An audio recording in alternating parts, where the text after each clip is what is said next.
안녕하세요.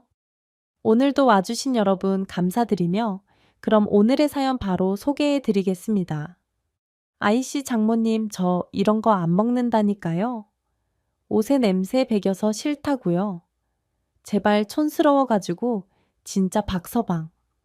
그래도 내가 이거 작년에 열심히 만든 건데 조금이라도 먹어봐. 옷에 냄새 배는 거. 요즘은 금방 빼더만 장모님이나 실컷 드세요. 요즘 여자들은 이런 냄새에 나는 남자 경멸한다고요. 아니, 자네 여자들한테 냄새 맡게 할 일 있나? 사람 사는 게 다 그렇지. 먹고 살자고 하는 건데, 작년에 아픈 팔로 열심히 만든 청국장을 끓여주었더니 사위는 제게 짜증을 냈습니다. 마음 같아서는 그저 뺨이라도 한 대 후려치고 싶지만 제가 너무나도 아끼는 제 딸과 함께 사는 놈이라 참았어요. 자식 가진 부모 마음은 다 똑같은 법이니까 말이죠. 사위는 사람 하나만 보면 참 괜찮은 사람이었어요. 집안이 여러 사정으로 인해 힘들었고, 딸이 처음 만났을 때 가진 것도 없었지만 성실했고 제 딸을 아주 많이 사랑해 주었습니다. 저처럼 이 정도 나이가 된 사람들은 진심으로 하는지 거짓으로 행동하는지 어느 정도 눈치를 채기 마련인데, 사위를 처음 보았을 때 정말 진심으로 제 딸을 사랑하고 아껴준다는 생각을 했었죠. 식당에서 사위를 처음 만났는데 글쎄 바닥에 뭐 떨어진 것을 줍는 제 딸아이가 일어나다 다칠까봐 테이블 모서리를 손으로 감싸주는 모습을 보고 제가 솔직히 좀 감동을 했었습니다. 머리 조심해. 여기 뾰족하다. 자기 다치면 나 못 살아. 어머. 그러네 고마워. 자기가 손으로 받쳐준 덕분에 살았네. 난 무슨 복이 이렇게 많아서 자기 같은 사람을 만났을까? 정말 너무 감사하다. 이렇게 부족한 나를 받아준 것만 해도 내가 너무 감사한 걸 딸과 예비 사위를 처음 보았을 때 너무 보기 좋았습니다. 처음에 딸이 결혼을 하고 싶은 남자가 있다며 제게 말을 했을 때 조건을 듣고 무척 망설였지만 막상 이렇게 만나고 나니 제가 했던 고민들이 쓸데없었다는 것을 깨닫게 되었어요. 사위는 부모님이 안 계시고 할머니와 함께 자라왔었답니다. 부모가 이혼하고 엄마는 시집을 가버렸고 아빠는 지방 현장에서 일을 한다고 하면서 연락도 없이 그렇게 살았었나 봐요. 나중에 알게 된 건데 사위의 아빠는 예전부터 이 여자 저 여자 만나고 다니느라 사위를 신경도 안 쓴 모양입니다. 어린 나이에 그렇게 살아왔으니 제 눈에는 그저 너무나도 안타까워 보일 뿐이었어요. 하지만 다행히도 너무 따뜻하고 훌륭한 할머니가 계신 덕분에 사위는 열심히 공부했고 부모의 빈자리를 할머니를 통해 채웠나 봅니다. 사랑도 받아본 사람이 베풀 줄 안다고 할머니께 받은 사랑을 제 딸에게 보여주는 모습이 저는 참 보기 좋았어요.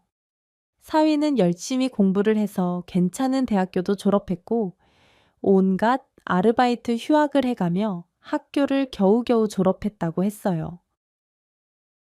군대도 다녀오고 그 후에는 절약하는 것이 몸에 배어서 엄청 아껴 쓰고 열심히 돈도 모았죠. 부모가 해주는 근사한 뒷배경은 없었어도 사위의 모습 하나만으로도 제 마음은 충분히 움직이게 되었습니다. 성격도 얼마나 싹싹한지 처음 보는 제게 어머니 어머니 하고 부르며 살갑게 대하는데 기분이 좋더라고요. 어머니 이거 좋아하세요. 이 식당에 더덕 무침이 유명하다고 하더라고요. 아, 이것 좀 잡숴보세요. 여기요? 아유, 난 괜찮아요. 여기 두고 다 같이 먹으면 돼요. 나 팔 길어요. 아닙니다. 저희는 앞으로도 먹을 날이 많으니까 좋은 거 맛있는 건 어머니가 꼭 저희보다 더 많이 드셔주세요. 그래야 저도 마음이 편해요. 저희 할머니한테 더 많이 맛있는 음식 못 사드린 것이 지금 너무 한이 맺혀서요. 그 당시 예비사위의 할머님은 몸이 편찮으셔서 요양원에 계신 상태였습니다. 치매 기운도 있고 당뇨 합병증도 있으셔서 집에서 손을 쓸 수 없는 상황이라고 하더군요. 예비 사위의 마음 씀씀이가 너무 예뻐서 별로 좋아하지 않는 더덕 무침도 맛있게 먹었고, 이런저런 음식들도 참 잘 먹었던 기억이 납니다. 예비 사위는 그 당시 할머니가 편찮으셔 결혼을 나중에 하고 싶었는데, 제 딸의 뱃속에 아이가 생기는 바람에 결혼을 서두르게 되는 상황이었죠. 예비 사위는 할머니가 편찮으신 상황에 마음이 너무 아프다면서 내내 마음이 편치 않은 듯 했어요. 저는 그런 사위의 모습을 굉장히 예쁘게 보았습니다.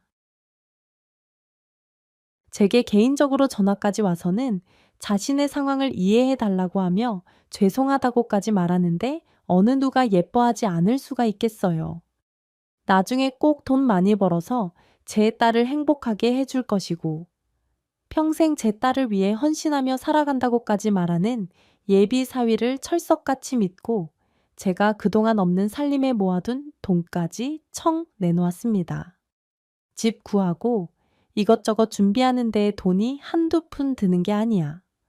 아무리 아끼고 쪼개서 한다지만 그래도 남들이 하는 거 반이라도 따라가야 하잖니. 이거 받아 얼마 되지 않지만 보태서 준비해. 이건 내 딸한테는 죽을 때까지 비밀이다. 알겠지, 어머님. 이게 뭐예요? 아이 아니에요. 어머님도 아버님 없이 혼자 키우시느라 고생이 많으셨을 텐데, 에이, 저 절대로 이 돈 못 받습니다. 절대로 못 받아요. 잔말 말고 받아줘. 그래도 내 딸 결혼하는데 번듯하게 해주고 싶은 엄마의 마음이라고 생각하고 사위도 아들이니까 자네도 번듯하게 해주고 싶은데 내 능력이 이것밖에 안 되네. 어머니 살면서 저를 이렇게 따뜻하게 챙겨주시는 분 어머니가 처음이세요. 너무 감사하고 죄송하고 앞으로 저 살면서 민경이한테 정말 잘할게요. 최선을 다해서 민경이만 사랑할게요. 그래 자네 할머니도 누워 계신데 이렇게 성급하게 하는 게 조금 그렇다만 분명히 할머니도 기뻐하실 걸세. 아무 생각 말고 앞으로는 행복하게 사는 것만 생각해. 알겠지 예비 사위는 진심 어린 눈물을 흘렸습니다. 그 모습을 본 저도 정말 사람 잘 얻었다 싶었죠. 채날 주변 지인들 말을 들어보니 누구는 대기업에 다니는 사위를 얻었고 누구는 또 건물주 부모를 가진 사위를 만나서 돈 걱정 없이 잘 산다고들 하더군요. 하지만 저는 그런 것 하나도 부럽지 않았습니다. 결혼 생활이라는 거 살아보면 알겠지만 각 가정마다 꼭 어떤 어려움 하나쯤은 다 있는 법이니까요. 그게 돈에 관련된 어려움이 가장 속편하다는 것을 너무나도 잘 알고 있었답니다. 제가 딱 그 꼴이었거든요. 지금은 하늘나라에 있는 제 남편이 장애가 있었는데 저희는 돈에 관한 어려움 빼고는 다른 무엇도 힘든 일이 없었어요. 남편은 저를 아주 많이 사랑해 주었고 가족에 대한 희생과 배려가 몸에 배인 사람이었습니다. 지지고 볶고 싸울 일도 없었고 바람을 피우거나 술을 먹고 횡포를 부린다거나 하는 일이 단 한 번도 없었기 때문에 저는 지난 결혼 생활이 참 행복하다고 말할 수 있을 것 같아요. 같이 일하는 사람들 중에서도 이혼한 집이 새 집이나 있을 만큼 결혼 생활이라는 게 참 힘든 일이라는 걸 가까이에서 지켜봤기 때문이었죠. 남편을 대신해서 일을 하고 아이들을 돌보는 일이 쉽지만은 않았지만 그래도 저는 나름대로 행복하게 살아갈 수 있었던 것 같습니다. 그런 삶을 살아왔기에 딸이 고른 남자가 정말 착한 사람이라는 것을 느낄 수 있었죠. 예비 사위를 만나고 난 후 집으로 돌아가는 길에 마음속으로 남편에게 고마운 인사까지 전할 정도로 저는 마음에 들어 있었어요. 당신이 우리 딸한테 이렇게 멋진 놈 보낸 거야. 하늘에서 다 보고 있지 좀 어렵게 살면 어때 마음 착하고 평생 우리 민경이 하나만 사랑하고 아껴줄 놈인데 지 할머니한테 하는 거 보니까 나한테도 앞으로 잘할 것 같고 아이고 당신이 마치 하늘에서 보내준 것 같네. 고마워 여보. 그렇게 예비 사위는 저의 마음속에 쏙 들어와 있었고 저는 예비 사위의 주변 지인들도 만날 수 있었습니다.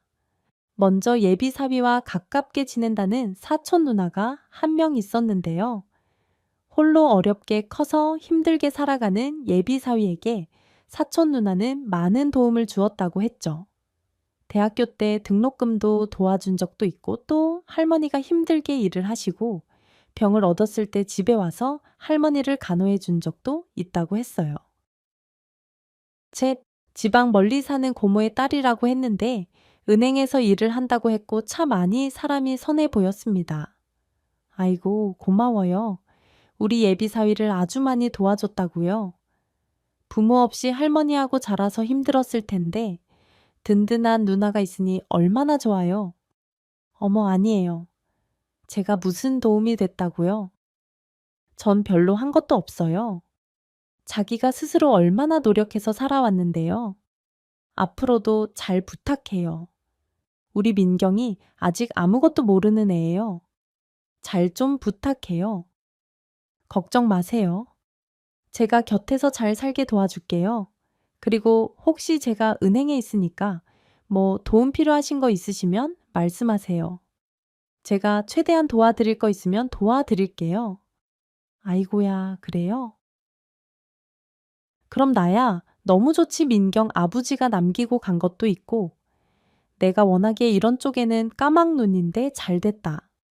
고마워요. 고마워. 저는 그 후로 예비 사위의 사촌 누나와 연락처를 교환했고 사위의 보호자 겸 은행 일로 모르는 것이 있을 때는 전화를 걸어 연락을 하면서 지냈습니다. 얼마 후 딸은 결혼을 했고 결혼함과 동시에 사촌 누나가 적금이며 보험이며 이것저것 연결을 해주고 상담해준다며 저까지 함께 집으로 불렀어요. 어찌나 꼼꼼하던지 책자를 한 보따리 가져와 이런저런 설명을 해주는데 너무너무 고마웠습니다. 더군다나 앞으로 태어날 아이에 대한 대책도 벌써부터 마련해야 한다는데 세상에 이렇게나 좋은 사람이 또 있을까 싶더군요. 채통, 사위와 사촌 누나는 아주 많이 가까워 보였는데 그것마저 저는 너무 좋게 느껴졌어요. 그런데 하루는 딸에게서 전화가 와서 사위와 사촌 누나가 가까워도 너무 가깝다고 하는 거예요. 밤늦게까지 단둘이 술을 마신 적도 있고 딸 집에 와서도 술을 마시고 거실에서 함께 옆에 누워서 잠을 자고 있는 모습까지도 봤다고 하면서 말이죠. 엄마, 아무리 그래도 좀 그렇지 않아. 어떻게 사촌 누나랑 술 먹고 옆에서 같이 잘 수가 있어. 내가 이상한 거야. 내가 예민한 거야. 엄마, 그래, 우리 딸이 곧 아이 낳으려고 많이 예민하네. 둘이 그냥 사촌지간도 아니고 각별한 사이더만 그러면 충분히 가능한 일이야. 너무 마음 깊이 생각하지 말고 그냥 그러려니 해. 응, 그래야지. 근데 막 나랑 있었던 일도 하나하나 다 알고 모르는 게 없더라고. 몰라. 그냥 내가 좀 그래. 아, 딸은 굉장히 예민해져 있는 것 같았어요. 사촌 시누이랑 가깝게 지내는 것이 못마땅하다면서 왠지 자신의 남편을 빼앗긴 것 같다는 말까지도 했죠. 저 역시 들으면서 조금 지나치다는 생각은 했지만 딸 뱃속에 있는 아이에게 안 좋은 영향이 갈까봐 최대한 말을 좋게 해주었습니다. 저는 그 당시 식당 일을 하고 있었어요. 네, 워낙에 깔끔한 성격의 부지런한 스타일이라서 한 번 일하게 되는 식당 주인들은 무슨 일이 있어도 제가 그만두지 못하게 했었죠. 솔직히 그런 성격 덕분에 여태까지 열심히 밥 벌어 먹고 살 수 있었는지도 몰라요. 돈도 꽤 모았고 남편이 남기고 간 보험금과 연금도 있었지만 그런 거 다 차곡차곡 모으면서 오로지 제가 번 돈으로 모아서 딸아들 공부시키고 시집 장가도 다 보냈을 정도니까 말이죠. 여자 혼자 벌어서 그렇게 하기가 얼마나 힘든지 해보지 않은 사람은 아마 모를 거예요. 단 하루도 쉬지 않고 열심히 일을 했고 딸을 시집 보낸 후에도 여전히 식당에서 일을 하고 있었습니다. 아들과 아들은 이런 저를 항상 부끄러워하지 않았고 오히려 너무 멋지고 강한 엄마라며 엄지를 치켜드려 줄 정도였어요. 제 남편은 40대 후반에 홀연히 세상을 떠났습니다. 아주 우연히 교통사고가 났는데 제 남편은 다리 한쪽이 불편한 장애를 갖고 있었어요. 그래서 남들보다 빠른 대처를 하지 못했고, 그만 그 자리에서 세상을 떠나고 말았죠. 어려운 살림살이였지만 남편은 저와 자식들을 위해서 보험을 든든하게 들어놓았던 터라 그나마 남편이 죽고 난 이후에 보험금은 꽤 많이 탔습니다. 큰돈이었지만 남편이 죽은 돈을 쓸 수는 없어서 식당일, 청소일 등을 전전하면서도 남편의 돈은 끝까지 지키고 있었어요. 주변 친척들과 지인들은 혼자 된 저를 걱정하며 참 많이도 도와주었고 자식들도 대학생이 되자마자 열심히 알바를 해서 제게 손 벌린 적도 없었습니다. 사람들은 남편 복은 없지만 자식 복, 인복은 타고났다며 저를 위로해 주었고 저는 정말 제가 인복이 타고난 사람인 줄로만 알고 그렇게 살아갔던 것 같아요. 더욱이 귀한 사위까지 얻었으니 제 인생은 앞으로도 계속 그렇게 행복할 줄로만 알았죠. 딸아이는 결혼 후 5개월 만에 아이를 낳게 되었습니다. 임신 기간 내내 많이도 예민했었는데 아이를 낳고 나서도 딸아이의 예민함은 극도로 달했던 것 같아요. 워낙에 성격이 책임감도 강하고 섬세하던 터라 아이 낳고 몸이 약해지니 자연스럽게 더 예민해졌죠. 마음 같아서는 딸아이네 집에 가서 산후조리도 도와주고 싶고 아이도 돌봐주고 싶었지만 제가 일을 하느라 그럴 수 없는 게 후회가 되었었어요. 딸아이는 특히 밤에 잠을 잘 못 자는 것에 대해 엄청나게 힘들어했고 안 그래도 약한 체력은 더더욱 약해지고 있었습니다. 그러던 어느 날 사위의 사촌 누나한테서 연락이 왔어요. 딸아이가 힘들어하니 자기가 집에 들어가 살면서 아이를 봐준다고 말이죠. 아니, 사돈은행도 다녀야 하는데 그럴 시간이 어딨어요. 출퇴근하느라 힘든데, 저희 은행이 아주 좋아서 제가 사정을 잘 말씀드리면 재택근무도 할 수 있게 해주세요. 제가 워낙에 오랫동안 근무를 했는지라 저 믿고 맡기시거든요. 어머나, 그래도 너무 미안해서 그렇죠. 사돈 처녀는 아이도 안 낳아서 애 보는 게 보통 일이 아닐 텐데 거기에 집안일까지 어떻게 다 도와주려고 그래요. 걱정 마세요. 제가 이래봬도 할머니 병간호도 하고 조카들 돌봐준 경력도 있어서 엄청 애기들 잘 보거든요. 그래 주면 나야 고맙지만 어떻게 너무너무 미안해서 사돈 어르신, 그럼 제가 은행 쉬는 동안 실적 좀 올릴 수 있게 예적금이나 뭐 보험 같은 것 좀 해주세요. 저번에 말씀하신 어르신 보험료랑 이런 거 있으시다고 하셨던 것 같은데요. 사돈 처녀는 아이를 돌봐주러 딸네 집으로 들어간다고 했고 그 대신 저보고 자신의 일에 실적을 좀 올리게 도와달라는 말을 했어요. 그 말을 들으니 어떻게 거절을 할 수가 없겠다고 생각이 들었죠. 이렇게까지 제 딸을 생각해 주니 저도 뭔가 마음을 보여주는 게 맞다고 생각했습니다. 결국 그렇게 저는 그 사돈 처녀에게 제가 갖고 있던 남편의 보험금과 연금 등을 모두 얘기했고 그 돈을 관리해 준다는 말만 철석같이 믿었죠. 설마 하니 무슨 일이 있을까 하는 의심은 단 1%도 하지 않았던 것 같습니다. 그렇게 사돈 처녀는 딸 집으로 들어가서 생활하며 아이를 돌봐주고 집안일을 대신해 주었어요. 자주는 아니었지만 저도 어쩌다가 딸 집에 들러보면 말끔하게 정리가 잘 되어 있고 냉장고에 반찬도 잘 만들어 놓은 것을 보니 마음이 놓이더라고요. 딸도 조금 불편한 부분은 있지만 그래도 밤에 편안하게 잠잘 수 있어서 너무 조금 가끔 아이를 맡겨놓고 혼자밖에 외출을 할 수 있게도 해준다고 했습니다. 그렇게 몇 달의 시간이 지나던 중에 하루는 딸이 울면서 전화가 왔어요. 엄마, 나 정말 너무 황당해서 엄마한테 물어보고 싶어. 내 남편이랑 신우 말이야. 정말 이상해. 아주 이상하다고. 왜 우리 애기를 데리고 셋이 같이 잠을. 자, 나 피곤하다고 혼자 안방에서 자게 해놓고 셋이 작은 방에서 자더라니까. 이거 내가 어떻게 생각해야 돼? 그런 일이 다 있었어.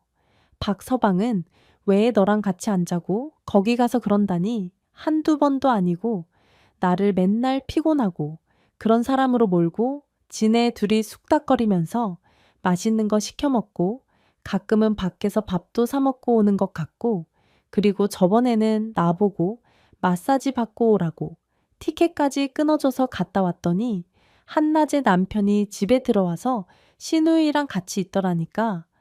아니, 이 사람들 왜 그렇게 붙어 있는 거야? 내가 이상한 거야. 엄마 저기 민경아, 너 지금 너무 흥분한 것 같은데 일단 좀 진정하고 말이야. 엄마가 한번 박서방이랑 얘기 좀 해볼게. 원래 애 낳고 나면 별게 다 서운한 법이야. 임신했을 땐 모든 집중이 나한테 쏠리니까 좋았는데 그게 애기한테 다 가버리면 마음이 허하고 그런 법이거든. 몹시 흥분해서 울며 불며 제게 얘기하는 딸을 진정시키고 저는 홀로 깊은 생각에 빠지게 되었어요. 딸의 말을 들으니 아무리 생각해도 저도 이해가 되지 않았죠. 아이를 봐주러 딸네 집에 갔으면 아이만 잘 보면 되는데 왜 자꾸 박서방이랑 둘이 붙어 있을까? 하는 마음에 기분이 좋지 않았습니다. 자기 딸이 그렇게 속상하다는데 좋을 부모가 누가 있겠어요? 저는 사위에게 전화를 걸어 자초지종을 물었습니다. 사위는 제 말을 듣자마자 황당하다는 듯이 헛웃음을 한번 웃더니 제 딸이 완전히 큰 오해를 하고 있다며 걱정된다는 소리까지 하더군요. 어머니, 사실 제가 이런 말씀까지 드리고 싶지는 않았는데 민경이가 조금 힘든 것 같아요. 갑자기 일도 안 하고 집에만 있으니까 답답하고 그래서 그런가 저를 아주 옴싹달싹도 못하게 하네요. 저는 퇴근해서 아이 보고 싶은 마음에 아이와 놀아주다가 잠이 든 건데 그것도 뭐라고 하고 항상 자기 옆에만 있어 주길 바라는데 제가 그걸 어떻게 들어주겠어요? 사위의 말을 들으니 그것도 일리가 있게 느껴졌습니다. 솔직히 제 딸이지만 아이를 낳고 마음고생을 했다는 것을 제가 잘 알고 있는지라 사위의 말을 듣고 딸이 걱정되기도 했어요. 그래서 하루는 제가 직접 딸 집에 가서 하루 자면서 딸이 생각하는 고민이 뭔지 직접 두 눈으로 확인을 하자고 마음먹었죠. 살갑게 인사해주며 제게 밥까지 차려주는 사돈처녀, 그리고 봉투에 용돈까지 챙겨주는 사위를 보니 제가 고민했던 것조차 너무 부끄러울 정도였습니다. 저는 오히려 딸을 다그쳤죠. 민경아, 너 정말 행복한 줄 알아? 세상에 어떤 시누이가 애 낳았다고 이렇게까지 해주니 박서방은 또 어떻고 엄마는 도와줄 사람이 없어서 혼자 일하고 니들 키우고 집안일까지 다 했는데 엄마가 몰라서 그래 내 말이 맞다니까. 아무래도 이상해. 여자는 촉이라는 게 있잖아. 신우가 자꾸 내 남편을 지 옆에 두려고 하는 것 같고 둘이 술 한 잔 먹자고 막 신호 보내고 뭔가 이상하다고 정말이야. 엄마, 나 상황 봐서 신우 이 집에서 나가라고 할 거야. 내일 모레 말할 거야. 제 말에도 딸의 뜻은 꺾이지 않았습니다. 그리고 며칠 후 정말 딸은 집에서 신우에게 나가라고 말을 했고 그 일로 사위와 엄청나게 싸운 모양이에요. 사위가 제가 일하는 식당까지 찾아와서 민경이가 이런 짓을 했다고 하며 자신은 너무 부끄럽다는 말을 했습니다. 장모님, 민경이 정말 왜 그런데요? 애 봐주고 살림까지 다 해주는 누나한테 무슨 말도 안 되는 억지를 부리고 거기다가 장모님 갖고 계셨던 돈도 불려준다고 누나가 여기저기 전화해서 지금 이자가 더 붙었다고요. 그런데 어떻게 이래요? 장모님이 잘 말씀해 주셔야 해요. 제발요 장모님 사위는 불같이 화를 냈고 자신의 누나한테 미안하다며 제게 큰 소리를 쳤어요. 사위의 말이 조금 서운하긴 했지만 맞는 말이라고 생각이 들었습니다. 여러모로 수고해주는 사돈처녀를 괜히 이상하게 생각하는 딸이 야속했죠. 더욱이 제가 갖고 있던 죽은 남편의 돈을 빌려주고 있다는 얘기를 들으니까 더더욱 믿음이 갔어요. 저는 결국 딸에게 전화를 걸어 확 퍼부어 버렸습니다. 쓸데없는 것에 목숨 걸지 말고 차라리 그 시간에 다른 일을 좀 하라는 말까지도 해버렸어요. 지금 생각해보면 제가 정말 어리석고 바보 같았는데 그때는 왜 몰랐는지 모르겠습니다. 딸과의 사이가 잠깐 동안 안 좋아졌지만 여전히 저는 사돈 처녀와 하위와는 좋은 관계를 유지하고 있었습니다. 통장에 찍혀 있는 제가 맡긴 돈에는 가만히 놔뒀으면 절대로 생기지도 못할 큰 이자가 붙어 있었고 아무도 모른다는 은행의 1급 비밀연금보험도 가입 권유를 받았죠. 저는 그저 사돈 처녀가 하는 말이라면 뭐든지 다 믿었습니다. 은행에서 오랫동안 근무했었기에 다른 고객들한테는 숨기는 엄청나게 좋은 보험이 있으니 가입하라고 했고 그 실적 문제 때문에 자신의 이름으로 수익제를 해야 된다는 말도 고스란히 따랐죠. 제 아들과 딸한테는 말하지 말라는 말도 다 따랐기에 자식들은 아무도 몰랐었습니다. 그로부터 시간이 조금 지나 온 식구가 다 같이 사돈할머니 요양원에 찾아간 적이 있었어요. 딸내 부부, 사돈처녀, 그리고 저까지 언제까지 사실지 모르는 할머니의 생신에 맞춰 뵈러 갔죠.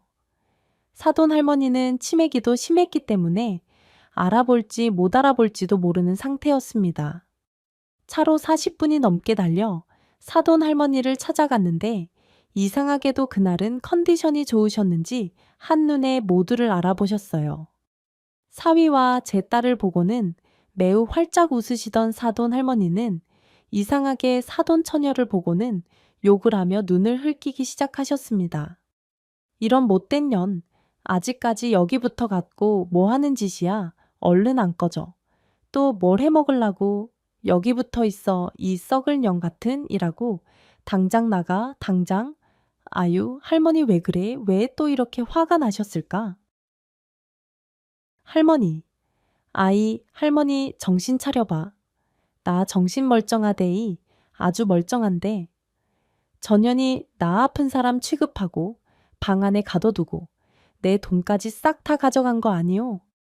네 애비가 배 타서 버려다 준 돈까지 가져가서 홀라당 날린 거. 너 아직도 모르냐? 딴 여자랑 결혼한 네가 왜 아직도 천연이랑 붙어 있는 거야? 왜 당장 꺼지지 못해? 할머니 정신 차려요. 지금 또 다른 사람이랑 착각했어. 그러지 마. 할머니 우리 사촌 누나잖아. 고모 딸 할머니 기억 안 나는구만. 약 먹었어. 오늘 약 안 챙겨 먹은 거야.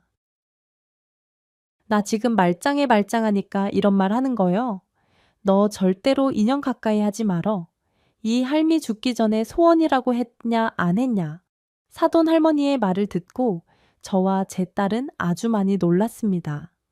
사돈 처녀도 몹시 당황하는 것 같긴 했지만 이내의 평정심을 찾고는 자기를 다른 사람과 혼돈한다며 웃으며 말을 했어요. 그날 다시 집으로 돌아오는 내내 기분이 찝찝했습니다. 치매가 심한 사돈 할머니지만 아까만큼은 저도 제 딸도 정확하게 알아보셨고 손주 얼굴도 똑바로 쳐다보시며 예쁘다고 말씀을 하셨거든요. 하도 생각을 해서 그런지 밤의 꿈에도 사돈 할머니가 나오셔서 그 여자 조심하라는 말까지 하셨답니다. 며칠이 지나도 불길한 예감이 가시질 않았는데 식당에서 물건을 들다 그만 어깨를 심하게 다치고 말았어요. 더 이상 식당 일을 할 수가 없을 정도로 되어버렸습니다. 자식들은 예전부터 일하지 말라고 했는데 제가 다치기까지 하니 너무 속이 상한다고 말을 했어요. 그래도 내심 마음속으로 생각했죠. 며칠 전에 사돈 할머니가 얘기한 것이 이런 일이 있으려고 그런가 보다 하면서요. 사돈 할머니가 치매가 심하니까 잘못 알아보고 그런 걸 거야.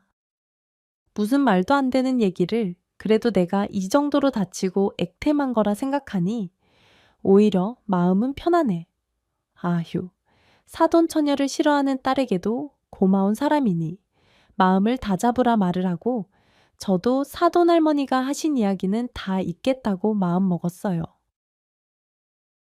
징징대는 딸을 겨우 잠재우고 사위에게도 잘 좀 해주라고 부탁까지 해가며 저는 그렇게 모든 일이 잘 풀려가는 줄만 알았습니다. 저는 그때부터 식당 일을 그만뒀고 집에서 놀기 시작했어요. 평생 일만 하던 사람이 갑자기 놀려니까 그것도 참 힘들긴 했지만 그래도 얼마 만에 가져보는 여유인지 마음은 참 평화로웠습니다. 제 돈도 잘 불려져 나가고 있고 그 돈으로 앞으로 죽을 때까지 먹고 놀아도 되니까요. 그런데 사람이 노는 것도 하루 이틀이지 어깨가 조금씩 낫고 나니까 이대로 놀고만 있는 것도 못할 짓이었죠. 그래서 주변 지인이 소개시켜준 청소 일을 하기 시작했습니다. 청소 일은 예전에도 조금씩 하던 것이라 낯설지 않았고 어깨에 무리가 가지 않을 정도로 파트타임으로만 해도 되는 일이니까요. 작은 오피스텔 건물을 청소하는 것부터 시작했습니다. 지인이 이쪽 일을 빠삭하게 알고 있어서 제게 일자리 소개부터 일하는 팁까지 다 알려주어서 생각보다 빨리 적응할 수 있었고 제 꼼꼼한 성격 탓에 많이 힘들지도 않더라고요.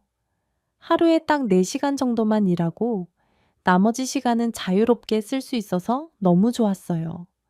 힘들면 집에 가서 하루 종일 누워 있어도 되니 크게 부담스럽지도 않았습니다. 그러던 어느 날 친구가 모텔에서 일을 해보면 어떻겠냐고 하더군요. 보수가 일반 오피스텔보다 더 세고 까다롭게 구는 손님도 없어서 참 괜찮다고 했습니다. 친구 말만 듣고 그곳으로 일자리를 옮겼고 사람들이 많이 없는 오전 시간에 주로 일을 하기 시작했어요. 처음에는 어떤 사람들이 이런 곳에 오나 싶었습니다. 좀 외진 곳에 위치하기도 했고 고급스럽지도 않고 오히려 조금 낡은 곳이었어요. 특히나 아침 일찍 그곳을 빠져나가는 사람들을 가끔 마주칠 때가 있었는데 대부분 나이가 조금 있는 유부남 유부녀들 같아 보였습니다. 아이고 세상 천지가정 버리고 여기 와서 이런 사람들은 뭐여 한심한 놈들 한심하다 한심해 말만 모텔이지 거의 여관 같은 수준의 방 아는 수건이며 이불이며 너저분하게 다 벌려놓고 심지어는 방 안에서 담배를 피우는 사람도 참 많았습니다. 저는 그곳을 청소하며 제 자식들은 절대로 이런 곳에 가지 않을 것이라는 믿음이 있었어요. 낡은 모텔만이 가지고 있는 그 특유의 냄새를 맡으면서 말이죠. 그러던 어느 날 자식들과 식사를 하던 자리가 생겼습니다. 제 손주 녀석이 어느새 5살 생일을 맞아서 다 같이 식사를 하는 모임이었어요. 그곳에는 제 아들 식구, 딸내 식구, 그리고 사위의 사촌 누나까지 자리를 함께 했습니다. 손주 녀석이 좋아하는 아이스크림 케이크까지 사서 모두들 축하해주러 한자리에 모였는데 문득 사위한테서 낯설지 않은 냄새가 나더군요. 순간 강하게 떠오른 생각은 제가 일하는 곳이었습니다. 매일 제가 청소하는 곳이기 때문에 저는 정확하게 기억하고 있었죠. 뭔가 이상한 마음이 들어 사위를 자세히 한번 쳐다보니 사위가 흠칫 놀랐습니다. 장모님, 제 얼굴에 뭐 묻었어요? 왜 그러세요? 자네 요즘 회사가 바쁜가? 얼굴에 살이 좀 빠진 것 같아서 혹시 오늘 어디 있다가 온 건가? 요즘 회사가 엄청나게 바빠요. 장모님 아주 제가 밥도 못 먹고 다닌다니까요. 그나마 누나가 챙겨주는 도시락이랑 과일 먹으면서 연명하고 있어요. 그렇구만 장모가 돼서 사위한테 밥이라도 더 챙겨줘야 하는데. 미안하네 내심 흘려가는 말을 하긴 했지만 사위에게 나는 그 향기에 저도 모르게 살짝 기분이 언짢아진 것 같았어요. 그런데 더 황당한 일이 벌어졌습니다. 제 며느리가 화장실에 갔다가 사돈 처녀가 제 손주에게 하는 이야기를 들었는데 제게 조심스럽게 말을 해주더라고요. 어머님 근데 저 사돈 아가씨 말이에요. 뭔가 좀 이상해요. 보리스, 제가 화장실에서 들었는데 우리 민훈기한테 자기를 왜 엄마라고 부르죠? 아니 아가씨가 뻔히 있는데 뭐야? 무슨 말도 안 되는 소리냐? 그건 네가 뭐 잘못 들은 거 아니야? 설마 하니 사돈 처녀가 왜 그런 말을 하겠어? 아직 시집도 안 간 처녀가 아니에요. 어머님 화장실 안쪽에서 하는 얘기 분명히 들었어요. 민훈기한테 사람들 있을 때는 엄마한테 고모라고 불러야 한다면서 가짜 엄마한테 엄마라고 해야 된다고 막 그러더라니까요. 안 그러면 혼난다고. 아니, 그게 정말이냐? 이게 다 무슨 소리야? 난 도대체 이해가 안 되는데, 사실 어머님 저도 아가씨한테 몇 번이나 얘기 들었는데, 아가씨 요즘 정신과 다니면서 상담 받는 거 아세요? 사돈 처녀 때문에 너무 스트레스 받는다고 하더라고요. 더군다나 어머님 돈까지 거기에 얽혀 있어서 뭐라고 말도 못한다고, 자신이 불효하면 안 된다고 하면서, 근데 어머님 여자한텐 직감이라는 게 있잖아요. 아무 이유도 없이 아가씨가 왜 그러겠어요? 며느리 말을 들으니 제가 그동안 너무 무심했다는 생각이 들었어요. 딸이 그렇게 힘들어서 정신과까지 갔다고 하는데 저는 그저 아무것도 아니라며 넘어가고 있었으니 말이죠. 며느리 말을 듣자 하니 저도 하나 문득 생각난 것이 있는데 이상하게 손주가 제 딸에게 엄마라는 소리를 잘하지 않는 것이었습니다.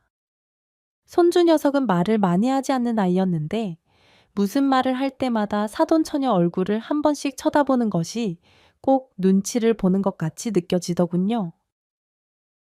채태 몇 번이나 그런 모습을 보면서 조금 이상하다 생각했었는데 며느리 말을 들으니 뭔가가 분명히 있다는 생각이 들었습니다. 그래서 그때부터 사돈처녀와 사이를 유심히 살펴보기 시작했어요. 며칠 후 일을 빼고 아침부터 딸아이의 집 앞으로 가보았습니다. 딸아이 대신 사돈처녀가 아이를 유치원채 태워보내는 모습이 저 멀리 보이더군요. 그리고 잠시 후 골목에 세워져 있는 자동차로 향하는 사돈처녀의 모습이 보여서 따라가 보았더니 그 차는 다름 아닌 사위의 차였습니다. 저 차는 제가 회사 승진 기념 선물로 사준 차로 현금이 부족해 제가 할부를 직접 갚고 있는 차였죠. 사위가 하도 오래된 차를 타고 다니는데 손주를 태우고 다니는 것이 불안해서 사주었던 차였습니다. 그래도 여기까지는 뭔가가 사정이 있겠지 하면서 딸에게 얼른 전화를 걸어 보았는데 딸이 하는 말이 사위가 지방 출장을 갔다고 하는 거예요. 엄마 박서방, 어제 지방 출장 갔어. 형님도 오늘 아이 등원해주고 며칠 동안 어디 간다고 하더라고. 안 그래도 나 오늘 애기 데리고 엄마 집으로 갈까 했는데 웬일로 전화를 다 했어. 휴, 그랬구나. 박서방은 어디로 출장 간 건데 확실히 출장 간 거 맞아. 엄마? 왜 그래? 아침부터 이상하다 지금 일할 시간 아니야. 출장 간 거 맞지? 그럼 어딜까? 나도 하도 형님이 밖에 나가서 뭐 배우라고 해서 바리스타 자격증 따려고 학원도 등록했어. 그러니까 한결 낫네, 엄마. 이따가 내가 애기 유치원 갔다 오면 데리고 갈게. 우리 맛있는 거 먹자 딸의 말을 들으니 하늘이 무너지는 것 같더군요. 여태껏 보여왔던 사위의 행동들이 하나둘 생각이 났고 그 퍼즐 조각이 하나씩 맞춰지는 느낌이 들었어요. 바보 같은 딸내미가 안쓰럽고 불쌍해서 어쩔 줄을 몰랐고 이상하게 눈에서는 하염없이 눈물만 쏟아져 나왔습니다. 아이고, 이게 무슨 일이야. 지방 출장 갔다고 거짓말하고 둘이 어딜 가는 거야? 도대체 이것들이 정말 여태껏 내 딸이 했던 말이 그럼 진짜라는 소리야. 이것들이 그럼 무슨 관계라는 거야? 그럼 내 돈은 내 돈은 어떻게 된 거지? 저는 순간 뭔가 이상한 기운을 감지했습니다. 단 한 번도 사돈처녀를 의심한 적이 없이 큰 돈을 맡겼었는데 문득 사돈처녀가 정말 은행원인지가 궁금하더라고요. 주변 지인들도 은행 재택근무가 어디 있느냐면서 아무리 들어도 그런 얘기는 처음 듣는다 했던 얘기가 생각이 났습니다. 그리고 그 큰 돈을 가지고 턱하니 맡겨두고 확인도 안 하고 불안하지도 않느냐는 질문들을 받았기에 얼른 사돈처녀에게 전화를 걸었어요. 사돈처녀는 태연하게 전화를 받더니 자신은 지방에 있는 친구네 집에서 며칠 쉬고 온다는 말을 했습니다. 어머나, 사돈 어르신 어쩐 일로 아침부터 전화를 주셨어요. 무슨 일 있으세요? 아유, 저기 사돈 처녀. 내가 뭐 궁금한 게 있어서 말이야. 지금 혹시 어디예요? 잠깐 만날 수 있어요? 아, 제가 지금은 좀 지방으로 내려가는 길이라서 곤란한데 무슨 일 때문에 그러세요? 저기 내 돈 말이에요. 내가 맡겨둔 내 남편 보험금이랑 그런 것들 그거 좀 찾아야 될 것 같은데 그거 어느 통장으로 되어 있어요? 사돈처녀 은행원이니까 말만 하면 바로 입금해 줄 수 있죠. 내가 내 통장으로 좀 받고 싶어요. 어머, 사돈어른 갑자기 이러시면 곤란하죠.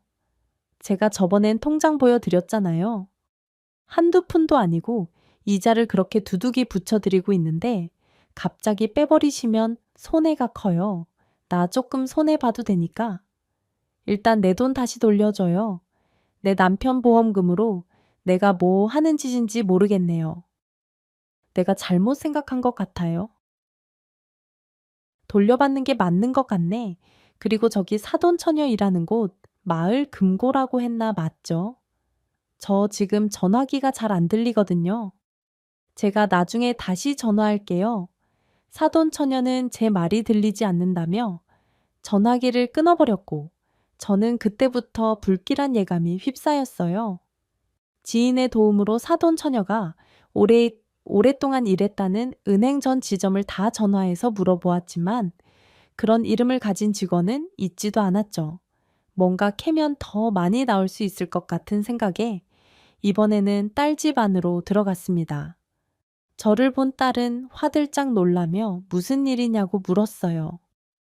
딸이 많이 놀랄까봐 정확한 말은 하지 않고 일단 사돈처녀의 짐을 하나하나 확인해 보았고 더불어 사위와의 관계에 대해서도 의구심을 품었습니다. 그리고 결국 저는 놀라운 사진 하나를 발견하게 되었어요. 제 손주와 사위, 그리고 사돈처녀 셋이 다정하게 어깨동무를 하고 찍은 사진을 사돈처녀가 가방 안에 고이 간직하고 있었습니다. 누가 봐도 가족 사진이라고 믿을 만큼 다정한 사진이었는데 그 안에 제 딸은 없었죠. 셋이 이렇게 가족 행세를 하며 노는 동안 제 딸은 정신과에 다니며 우울증 약까지 먹었다는 사실을 알게 되니 머리끝이 쭈긋쭈긋 썼습니다. 우글우글 화가 머리끝까지 났고 마음속에서는 천불이 솟아오르는 것 같았죠. 엄마, 왜 그래? 무슨 일인데? 그래, 갑자기 짐을 왜 뒤져? 무슨 일 있지? 그런 거지? 얼른 말해봐. 엄마, 얼른. 아이고, 우리 민경아, 엄마가 미안하다. 미안해, 그냥 바보같이 아무것도 모르고. 아휴, 내가 아주 우리 딸을 바보로 만들었다 가만히 눈뜨고 바보 취급을 당했어. 아이고, 민경아, 엄마. 그게 도대체 무슨 말인데? 응, 나 고생만 하고 살았던 우리 엄마한테 무슨 일 있는 거 너무 싫어. 그러니까 얼른 말해줘. 내가 다 혼내줄게. 앞으로는 네가 하고 싶은 대로 다 하고 살아. 사돈 처녀가 엄마 돈을 얼마를 불려주든 말든 아무 신경도 쓰지 말고 네가 의심하는 거 밀어붙이고 아주 요절을 내버려 너도 뭔가 신경 쓰이는 게 있으니까 그러는 거 아니야. 안 그래? 내 이 두 것들을 아주 그냥 황당한 눈빛으로 쳐다보는 딸을 뒤로하고 저는 그 집을 나왔습니다. 그리고는 집으로 돌아가 어떻게 해야 할지 수백 번, 아니 수천 번쯤은 고민했던 것 같아요. 이대로 그냥 내버려둘 수도 없는 노릇이고 은행원이라고 거짓말까지 하고 제 돈을 가로챈 나쁜 년을 경찰에라도 신고하고 싶었죠. 그리고 가장 궁금하고 중요했던 부분은 사위와 사돈처녀와의 관계였습니다. 도대체 둘 사이가 어떤 관계이길래 이런저런 일들이 생기는지 너무나도 의심스러웠어요. 어디를 통해서 물어봐야 하나 고민을 하며 찾아보았지만 사위 쪽에는 할머니밖에 알고 있는 사람이 없었습니다. 엄마는 사위가 어린 시절 집을 나가 시집을 가버려서 연락이 두절됐고 사위 아버지도 그렇게 지방을 떠돌며 여러 여자들과 살림을 차린다고 해서 저는 얼굴도 본 적이 없었죠. 저는 많은 고민 끝에 사위의 할머니가 계신 곳을 다시 한번 찾아갔습니다. 하루에 한 번 면회가 되는 시간을 기다려 제발 할머니가 정신이 온전하기만을 바라고 또 바랬어요. 면회 시간이 다가와 할머니를 만났는데 글쎄 저를 한눈에 알아보지 뭡니까? 아이고, 안사돈? 이 먼 곳까지 어떻게 오셨어요? 혹시 우리 손주가 모말썽이라도 부렸어요?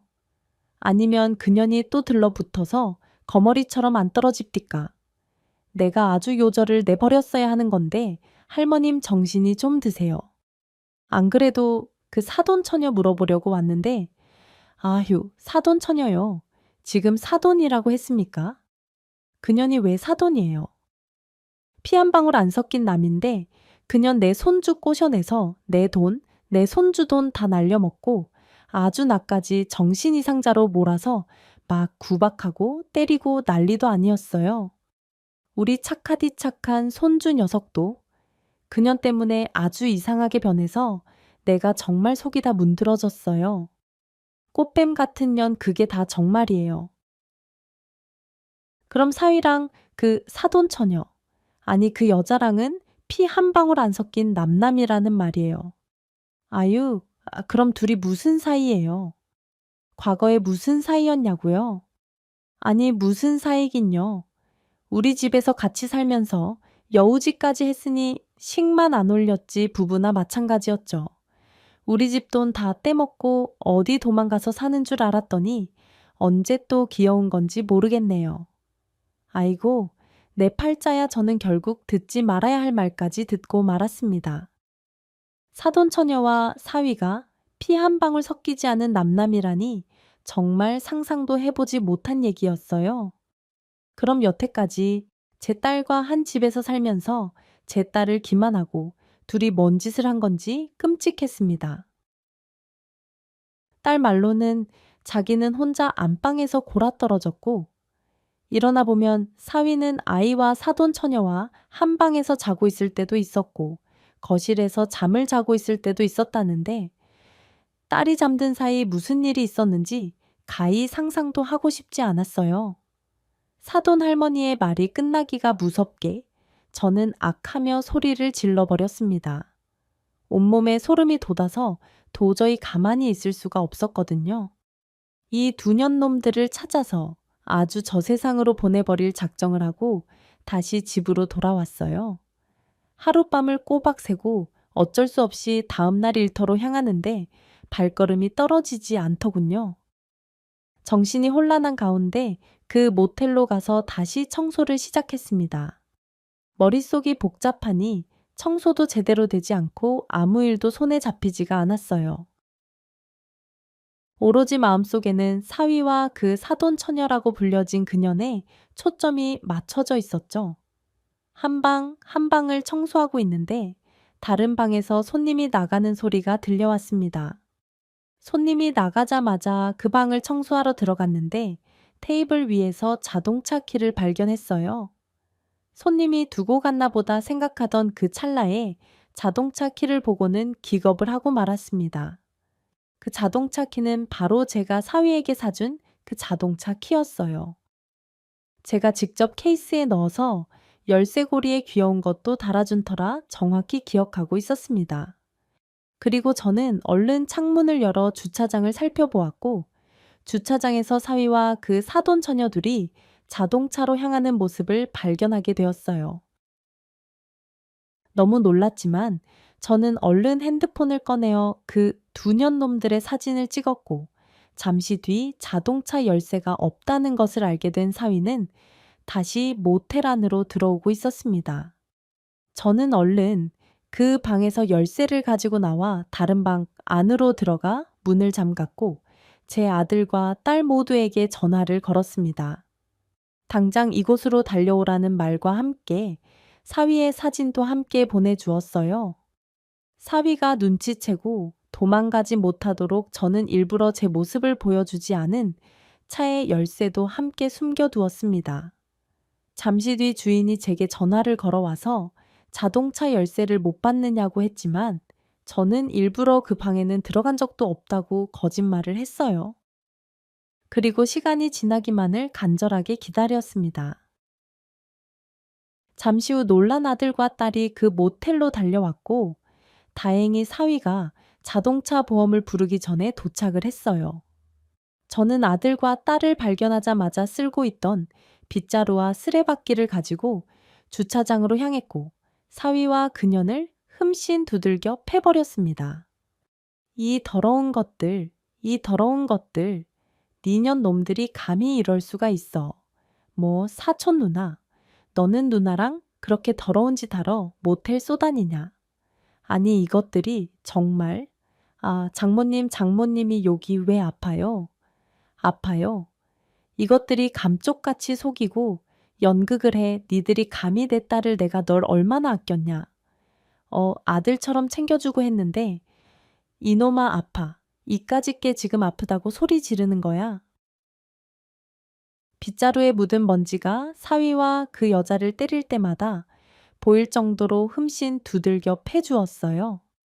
그들은 채 올라타지도 못한 채 주차장을 빙빙 돌며 도망 다니기 시작했고 저는 계속해서 그들을 쫓아다니며 욕을 했습니다.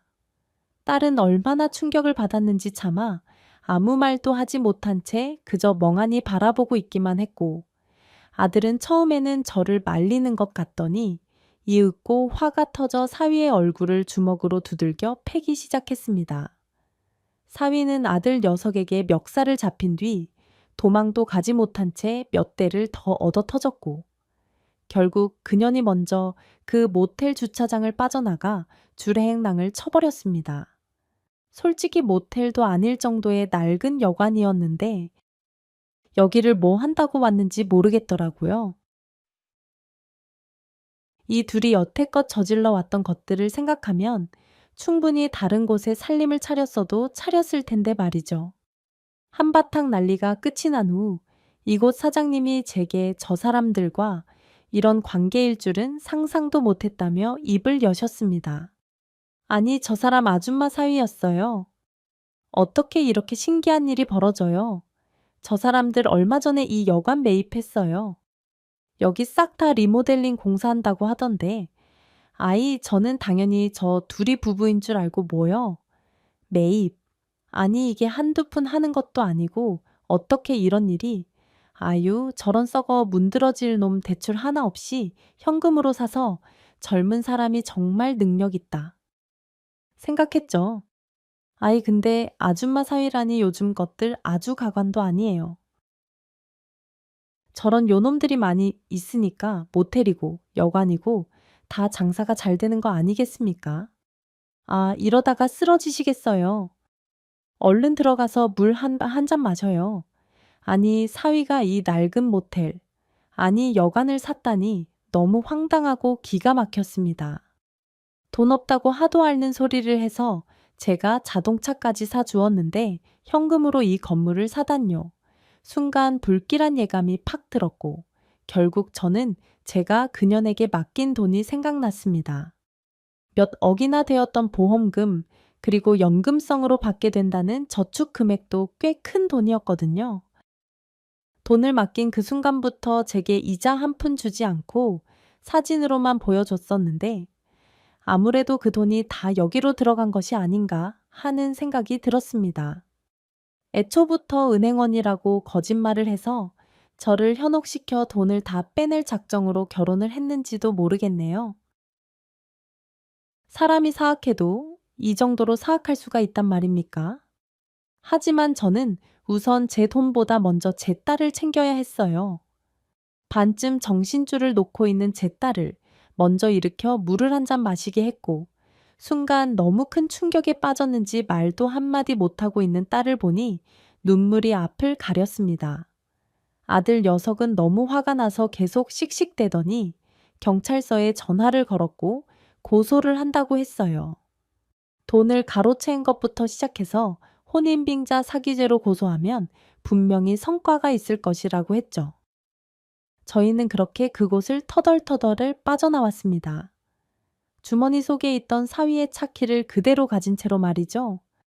딸은 집에 도착하더니 그 연놈들의 옷을 다 끄집어내 갈기갈기 찢기 시작했어요. 민경아, 왜 그래? 응? 그만해. 그만. 그 더러운 것들 만지지도 마. 우리 소중한 딸, 그딴 거 만지지도 마. 엄마, 어떻게 이놈들이 이럴 수가 있어. 그럼 내 집에서 여태까지 둘이 부부로 살아왔다는 말이잖아. 내가 얼마나 사랑했는데, 내가 얼마나. 아이고, 우리 민경아, 내가 왜 모르겠니? 나도 박서방 정말 사랑하고 아껴줬었어. 민경아, 실컷 울어. 다 풀릴 때까지 실컷 울어. 저는 더 이상 딸의 눈물을 막을 수가 없었습니다. 한참을 울고 나던 딸은 거의 심신을 할 정도로 쓰러져 버렸어요. 아마도 하루 종일 아무것도 먹지 못한 채 너무 많이 울어서 진이 빠진 것 같았죠. 그대로 고꾸라져 기절한 듯 잠을 자는 딸의 모습이 너무나 안쓰러워 보여서 딸이 일어나면 꼭 밥을 챙겨 먹으리라 다짐을 했습니다. 냉동실을 열어보니 청국장 한 덩이가 보였어요. 제가 사위 준다고 얼마 전 끓였다가 사위에게 잔소리만 얻어먹은 그 청국장 말이죠. 그년이 청국장을 못 먹는다고 했었는데 아마도 사위는 그년 때문에 청국장 냄새가 싫다고 질색을 한 것 같습니다. 어쩌면 이런 팔자가 다 있는지 생각할수록 역겹고 황당했지만 일단 저는 제 딸부터 살려야 했죠. 기를 쓰고 청국장을 끓여서 딸이 깨기만을 기다렸고 몇 시간 뒤 깬 딸에게 꾸역꾸역 몇 숟가락 뜨게 했습니다. 딸은 눈물을 흘려가며 제가 만들어준 청국장을 밥에 비벼 억지로 먹기 시작했어요. 엄마, 나 먹을 거야. 먹고 정신 차려서 그것들이랑 싸울 거야. 꼭 싸워서 이길 거야.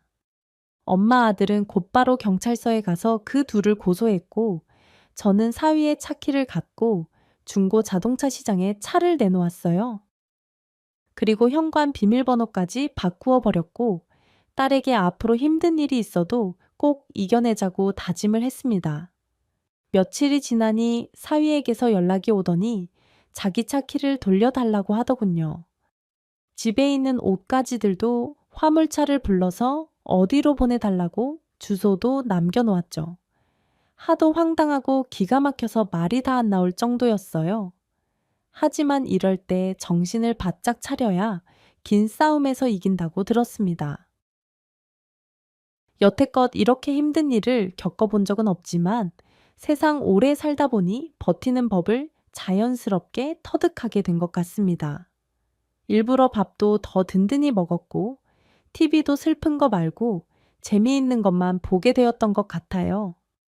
폭언을 하며 사위가 집에 찾아온 적도 있지만 저희는 끝내 문을 열어주지 않고 잘 버텼고 경찰의 조사도 시작되었습니다. 끝까지 그들은 사촌지간이라고 우겨댔지만 결국 피 한 방울 섞이지 않은 생판 남남이라는 것이 알려지고 말았죠. 그동안 손주에게 엄마 아빠라고 부르라고 시켰고 집 주변 식당에 가서 셋이 가족인 척 연기까지 했다는 것도 알게 되었어요.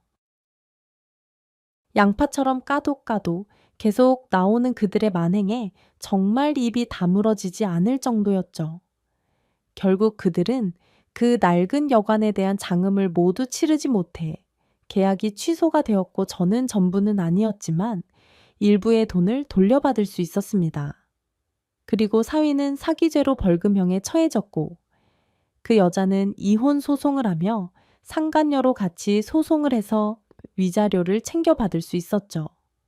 요즘은 간통죄가 없어졌기에 그저 상간녀 소송으로 위자료 정도밖에 받을 수 없다는 게 너무나도 원통했습니다.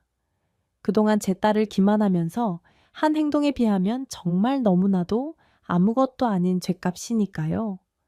마음 같아서는 동네 방네 사진이라도 다 붙여서 떠들어대고 싶지만 그런 것도 이제는 명예훼손이고 뭐고 걸린다고 하기에 하지 못하는 것이 한이 되었습니다. 딸은 결국 홀로 남게 되었고 저는 살고 있는 집을 팔아 손주와 딸을 데리고 함께 살기 시작했어요.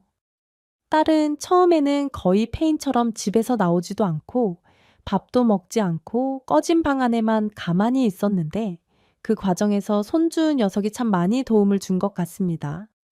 결국엔 손주의 힘으로 딸도 용기를 냈고 다시금 인생을 살아갈 수 있는 힘을 얻었거든요. 예전처럼은 아니지만 그래도 앞으로 카페 창업을 꿈꾸며 바리스타 자격증을 계속해서 준비하게 되었고 저는 저 나름대로 다른 청소 일자리에서 열심히 일을 지속해 나갔습니다. 가끔씩 청국장도 끓여 먹고 맛있는 고깃집에 가서 외식도 하면서 저희는 이렇게 힘을 내고 다시 살아가고 있어요. 인복이 많은 사람인 줄 알고 살아왔던 지난 날을 생각하면 지금의 이 상황이 기가 막히지만 이것 역시 앞으로 더 좋은 일이 있으려고 그런 것 같다 하고 마음을 고쳐먹고 있답니다. 그래야 저도 살고 딸도 살고 손주도 건강히 잘 키울 수 있을 테니까요.